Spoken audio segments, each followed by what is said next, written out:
Everyone, welcome to Youth Bombs. I'm Craig. I'm Peter. I'm Holden. I'm David. I am Coleman. And we're the voice of young conservatives in Alachua County. Today, we're looking at an encouraging poll showing that young men are backing the GOP by 14 points. What statistics do we have on this that came from the poll? So this is according to Wall Street Journal. In 2008, young people as a whole backed the Democratic Party by 58%. And now in 2024, apparently it is 48%. That young people backed the Democratic Party by 48%. And if we look at the polls in 2020, 15% of young men supported Biden. And in 2024, 14% of young men support Trump.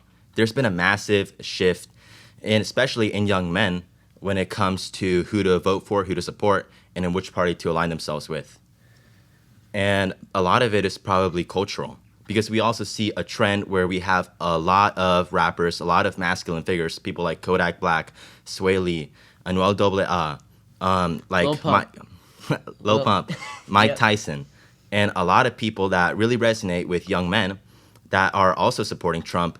We also see Trump going to the UFC, which is a sport that is heavily supported by young men. Mm-hmm. And yeah, there's just been a huge shift of momentum in where young men are leaning towards. Why do you guys think that is?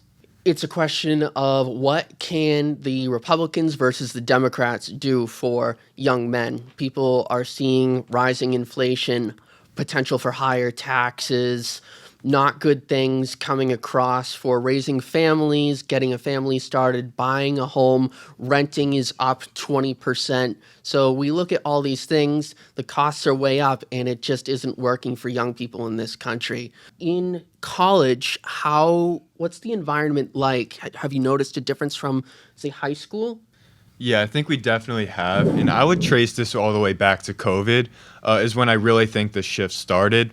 And we may not have seen it as much as early as 2020, but it was the COVID vaccines and the mask mandates that I think really set a lot of young people, particularly men, off.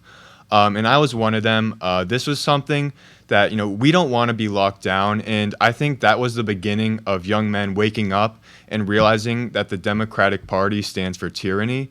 And we don't believe in that. So I think it goes back to that. And as far as college campuses go, I don't think we've seen this amount of enthusiasm among young men in a long time. Maybe some of that is candidate-based with President Trump, but I definitely think it's true regardless. Coleman? Well, what are my thoughts? Okay, so I'm glad. I think it comes down to, do I actually see this enthusiasm at the ground level? And it's really hard to say, because I come from a very liberal area, which is Northern Virginia, right? And when I first endorsed Donald Trump back in 2020, there was I was rejected by all my liberal friends, because I was with them basically the entire time, involved with all these social justice causes, which are, some of them more rightful than others. But then you're like, well, wait a minute. This guy, Trump, is the better candidate, and he did an amazing job as a president the first term. I know, why don't you guys get behind him? Aren't y'all supposed to be like the, peace, working for peace throughout the world? I mean, and I was rejected then. But then now I'm in a, comparatively much more conservative area, which is Florida. So I guess you would maybe expect to see it, where I'm there's more guys openly supporting Trump nowadays, which is, great. But, but if it's reflecting in the data, I guess that's also a good thing too. So, I think what really matters in the end is are the guys that are purportedly supporting Trump actually going to go out and vote for him, right? Are they making plans, marking the calendars? Because that's what this comes down to. Are they actually going to get out there or what? Right, absolutely. It's the low propensity voters that Trump leads with the most. New voters and low propensity ones, Trump excels with this group by about 10 points. So very certainly looking strong with this group. Holden, you aren't necessarily in either camp. How do you feel about the recent shift to the right? It's just, you go back in history, it slides. The tide will slide one way and another. over time. Yeah. So I don't really see this much different. Understandable. Additionally, I think it's worth looking at why Trump is leading with these low propensity voters.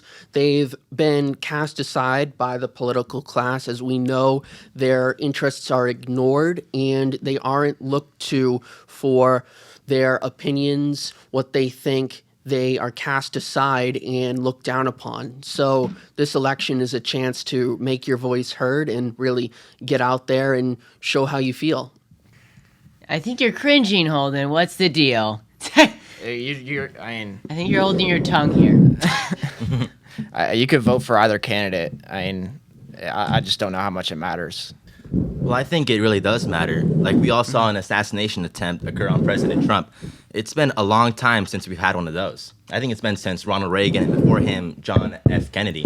People who usually don't support the current political climate are really attacked. We saw Trump go ahead and, like, be put to prison. They tried to put him in prison, and he is in a country where we are now politically persecuting him. And I think that it is definitely important that we get out and support Trump, because if we allow the political persecution to win, if we allow the people who had the assassination attempt to win, then what kind of a country are we? Like, how far have we digressed? How are we different than a third world country when it comes to our political climate? This isn't a new phenomena. Yeah, as you mentioned earlier, other presidents throughout history have had assassination attempts on them. And just because someone's being politically prosecuted or there's an assassination attempt on them doesn't make them a good president. All right. You could go to Fidel Castro, 600 plus. Putin, 50 plus. So just because someone has an assassination attempt on them doesn't mean we got to vote for them. And just because someone is trying to put someone in jail doesn't necessarily mean they're good. I would have to ask you, what are the issues that are important to you, though? Because that's where it's really going to matter. What is he going to do to the issues that are important to you? The difference between Fidel Castro and Putin is that those people are dictators, and those people have done many human rights violations. The difference is that Trump is painted by the media as basically Hitler, that a lot of the things that he does are heavily over-exaggerated. We see a lot of lies in the mainstream media, specifically CNN. When the assassination attempt occurred on President Trump on July 13, I went ahead and looked at Google to see what was the latest news about it. And I saw CNN, and they say that he fell and that something was heard in the crowd. There is definitely a lot of media bias going on in this country, and I think that we're definitely regressing if we allow the people who control the media, the people who are having this assassination attempt occur, win. Yeah, I definitely don't disagree. There's obviously a bias in the media. It's definitely true. It doesn't necessarily mean that he's a good president, though. Like I said, what are the issues that are important to you? But you keep pointing to, Trump. The media has a bias. This guy had an assassination attempt on him. What are the issues that are important to you? And is he actually going to tackle those issues? Is what I think we should be looking at. Well, when Trump was president, we didn't really see wars starting. And now we see the whole Ukraine and Russia war going on. We have a disaster that's going on in Gaza, and that wouldn't have happened if Trump was in office, because Biden did something extremely horrible, and he gave Iran a lot of money, millions of dollars, and that money was obviously used for terrorism. I'm actually really confused about the Democratic Party's stance on Palestine, their official stance, because they give money to both Palestine and Israel. I don't really understand what they're doing here. And I think we need someone like President Trump, someone who is more of an isolationist, someone who's not going to give money that's going to fund these wars that are going on. I'll let Peter speak first. Well, to Holden's Yeah. point, we shouldn't make decisions in a presidential election based on personality or who got shot or who didn't get shot. We should decide based on the issues. And he's exactly right. Trump had a secure border. We didn't have this type of inflation under Trump. We had a growing economy. We didn't start any new wars. And so that should be the basis to vote for President Trump. And I'm not going to vote for President Trump because of what happened in July. I'm going to vote for President Trump because he's better than the alternative. And that's how everyone should be judging their election decisions and how they vote. Yeah, I respect that position much more, right? Like, I'm not gonna come after you if you vote for Trump, right? Like, I get it. Kamala's horrible. We're not gonna disagree there. I'm not gonna vote for Trump, no chance. But I understand the logic for voting for Trump. Like, I get it. But to say, the inflation. You could just go to the St. Louis Fed's website. Trump created more inflation than any president. if monetary inflation is what I'm referring to. So you could just go back and look at that. And even before COVID, you say, oh, COVID. You could go back to before COVID, we were running record budget deficits. I see your perspective on that, and the monetary inflation. I certainly see that as well.